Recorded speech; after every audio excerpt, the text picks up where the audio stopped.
Hallelujah, स्तुति हो प्यारे बेटा, एक बार फिर प्रभु तेरे चरणों में आती हूँ, अपने आप को तेरे लोग में डालती चुकाती खुदावन प्रभु जी। प्यारे प्रभु तो सहायता करना खुदावन प्रभु जी, तू जो बातें तू अपने बच्चों को सिखाना चाहता है प्रभु, केवल वे ही बातें खुदावन प्रभु जी होने देना खुदा। वे ही बातें प्रभु जी आप अपने बच्चों से कीजिएगा खुदावन प्रभु जी, आपकी इच्छा पूरी होने पर खुदा। धन्यवाद देते प्रभु। आमीन। आमीन। हम देखेंगे मानवीय इनकार का आश्रय कर। मत्ती रचित सुसमाचार 8 के 18 से 22 तक हम देखेंगे। 22 में हम देखेंगे, कोई भी पढ़ने में मैं ही पढ़ूंगी, मुझे बहुत टाइम जाता है ना। तो हम देखेंगे यहाँ पर हमको मसीह कुछ बातों को सिखाना चाहते हैं और बताना चाहते हैं कि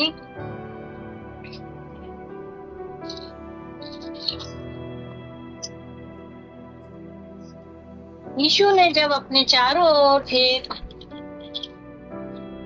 बड़ी भीड़ देखी तो झील के उस पार जाने की आज्ञा दी, है ना। और 19वां पद कहता है, तब एक शास्त्री ने पास आकर उससे कहा, हे गुरु, जहाँ कहीं तू जाएगा मैं तेरे पीछे हो लूंगा। यीशु ने उसको कहा, लोमड़ियों में और आकाश के पक्षियों के बसेरे होते हैं, परंतु मनुष्य के पुत्र के लिए सिर धरने की भी जगह नहीं।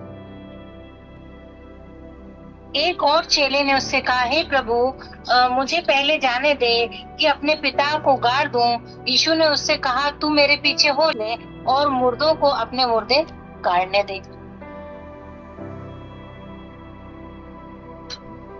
यहाँ 22 पद तक हमने पढ़ा है, मत्ती रचित सुसमाचार 18 से 22 तक। यहाँ हमको देखने को क्या मिलता है कि यीशु हमसे कैसी बातें करता है और हमको क्या सिखाना चाहता है। ठीक है, हमने मसीहियों को क्या देखा, बीमारियों और दुष्ट आत्माओं पर अधिकार का प्रयोग करते हुए देखा है ना, जो विश्वासी है ना। परंतु जब वह स्त्री और पुरुषों के सीधे संपर्क में आता है तब उसे विरोध का सामना करना पड़ता है। हम देखते हैं यीशु मसीह का विरोध होता है कि नहीं। हर एक व्यक्ति उसका सामना करता है ना। उसके घर के ही उसके क्या होंगे, बैरी होंगे, साफ लिखा है वचन में, है ना। इसे माननीय इनकार का आश्चर्य कहा गया है ना। हम देखते हैं जब यीशु कफरनहूम से गलील की झील को पार कर पूर्व की ओर जाने के लिए तैयार हुआ, तब एक अति आत्मविश्वास से भरा हुआ शास्त्री था, है ना। और क्या कहता है, उसके सामने आया और उससे प्रतिज्ञा करने लगा, है ना। उससे वादा करने लगा कि वह यीशु के पीछे कहीं भी जाने को तैयार है ना। जहाँ यीशु जाए वह वहीं को जाने को तैयार है। प्रभु ने उसे उत्तर देते हुए इसके ये चुकाई जाने वाली कीमत के बारे में सोचने की चुनौती दी। मतलब हम भी जब कभी बोलते हैं ना, यीशु के पीछे चलना आसान नहीं है ना। जो और वचन कहता है कि जो यीशु के पीछे आना चाहे वो अपना क्रूस उठा ले। ये वचन ने हमको पहले ही चेता दिया है। अब तुम सोच लो यीशु के पीछे चलना है कि नहीं, ये तुम्हारा निर्णय है ना। तो यीशु उसको चेताते हैं यहाँ पर, है ना।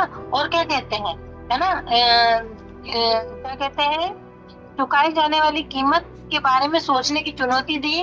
अपने आप का इनकार करने वाला जीवन, मतलब हम अपने आप का इनकार, हमारे शरीर का इनकार, हमारी चीजों का इनकार, हमारे सब बातों का इनकार, है ना। ये चीज हमको करने को यीशु ने क्या कहा, ठीक है। और हम कई बार बोलते हैं हमारे शारीरिक जरूरतें ये है वो है, और लेकिन हमको ये नहीं करना है ना। हमको उन जरूरतों को मारना है। कई बार हमको प्रार्थना करने का मन नहीं करता है, वचन पढ़ने का मन नहीं करता, तो अपने शरीर को हमको मारना फूकना है ना। ये अपने शरीर का इनकार करना, भूख लग रही है, उपवास किया, भूख लग रही है ना, तो उसका इनकार करना, है ना। वचन हमको ये सिखाता है।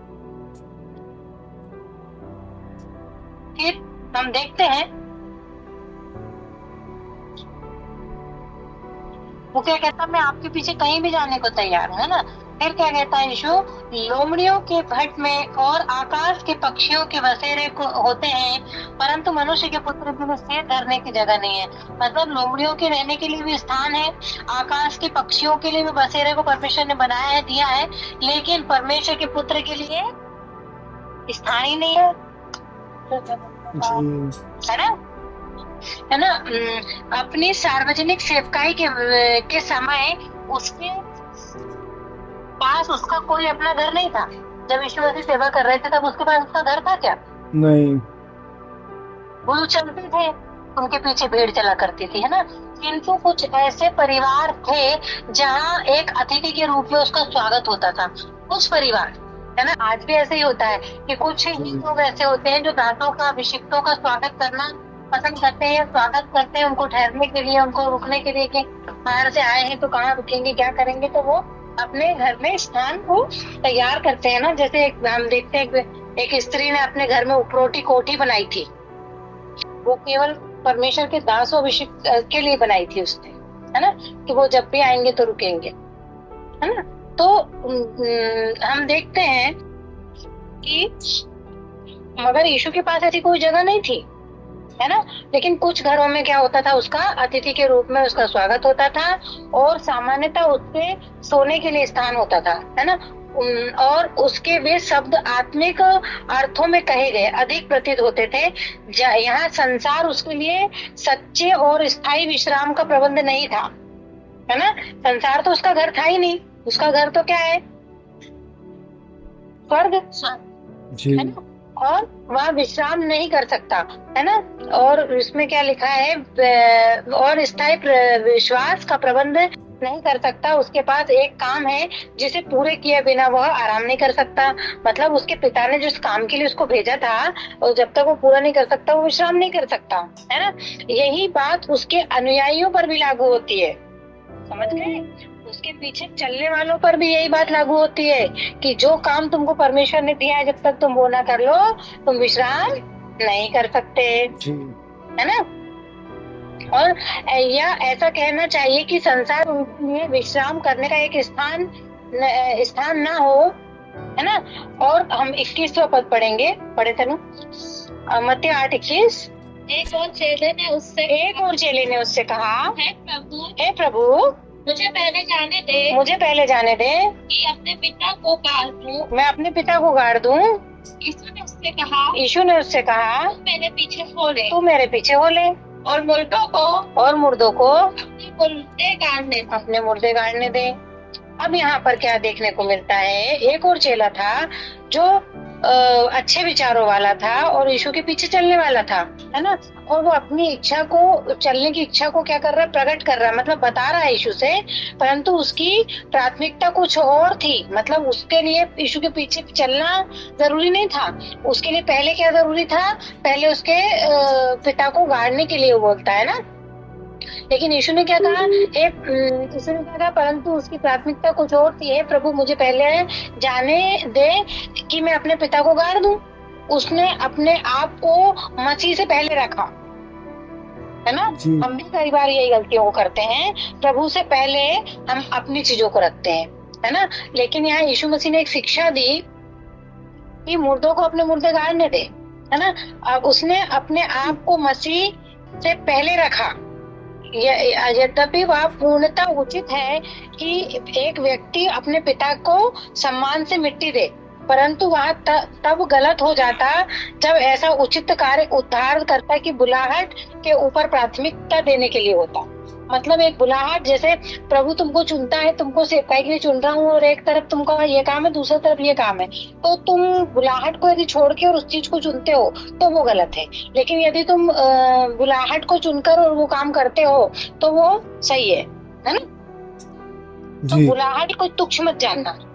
यदि परमेश्वर आपको बुला रहा है किसी कार्य के लिए, तो वो तुम्हारे लिए सबसे प्राथमिक होना चाहिए। तुम्हारे बच्चों से, तुम्हारे पति से, तुम्हारी बीवी से, तुम्हारे पत्नी से, है ना, हर रिश्ते से ऊपर यीशु होना चाहिए जी। और क्या कहता है, फिर क्या कहता है, अपने वचन हमको सिखाता है, उचित है व्यक्ति अपने पिता को सम्मान से मिट्टी दे और उद्धारकर्ता की बुलाहट को क्या करे, प्राथमिकता दे ना। यीशु ने उसे कुछ इस प्रकार से उत्तर दिया, तेरा पहला कर्तव्य यह है कि तू मेरे पीछे हो ले। पहला कर्तव्य क्या बताया, यीशु के पीछे चलना, है ना। दूसरा क्या बोलता है, आत्मिक मुर्दों को शारीरिक मुर्दे गाड़ने दे। जो आत्मा में मरे लोग हैं, जी, मुर्दों को मुर्दे गाड़ देने का मतलब ये नहीं था कि भैया वो कबर में से उठ के गाड़ के जाएंगे, है ना, ये नहीं था। आत्मिक मुर्दे जो आत्मा में मरे हुए हैं, जो परमेश्वर यीशु के पीछे नहीं चलते, उनको आत्मिक मुर्दे बोलते हैं। जी, ठीक है ना, मतलब हम जैसे लोग भी, चलते फिरते लोग भी मुर्दे हो सकते हैं, है ना, लेकिन आत्मा में, है ना। और शारीरिक मुर्दे उनको गाड़ने दे। एक उद्धार ना पाया हुआ व्यक्ति इस प्रकार के कार्य करे, परंतु तेरे लिए एक ऐसा कार्य है जिसे सिर्फ तू ही कर सकता है।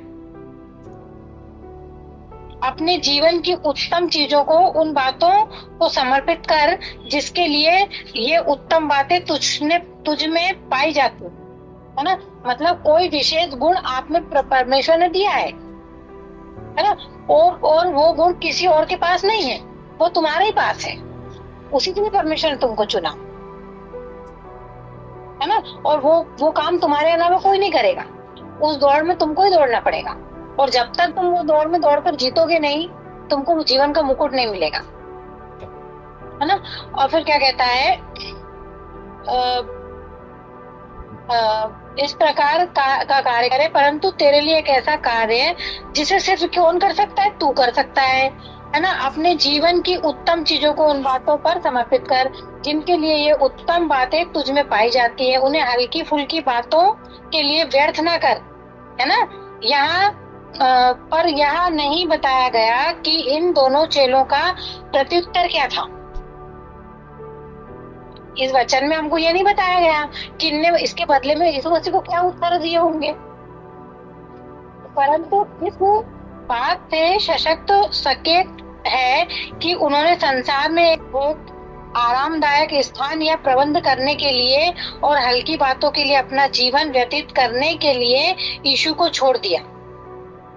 इसके पहले कि हम दोनों व्यक्तियों की आलोचना करें, यीशु द्वारा इस स्थल में शिष्यता के विषय में बताई गई दो बातों पर प्रकाश में स्वयं को परखना। मतलब पहले हमको परखना है, क्या हम यीशु के लिए छोड़ते हैं चीजों को,